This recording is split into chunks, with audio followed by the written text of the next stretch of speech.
আমরা ছাড়া যদি ইয়োটার ব্যাপারে কেউ জেনে থাকে সে হলো তুমি।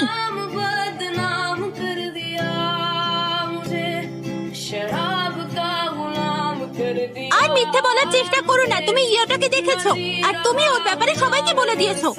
আমি তো এটাও জানি না যে ইয়োটা কে। একটা বাচ্চা যে আমাদের ভিলেজে হারিয়ে গেছে, ওর উপর আমাদের দয়া হয় আর আমরা ওর খেয়াল রাখছিলাম। তারপর আজ আমরা এখানে এসে দেখি সবকিছু কেমন ছড়ানো আর ইয়োটাকেও পাচ্ছি না। তাহলে ওই বাচ্চাটা কোনো অন্য ভিলেজ থেকে এসেছিল? তোমরা সবাই একটা অন্য ভিলেজের বাচ্চার কথা খেয়াল রাখছো, কিন্তু তোমরা কখনো আমার ব্যাপারে ভাবোনি। दर्द होने दो, जख्म गहरा है, इसे रहने दो।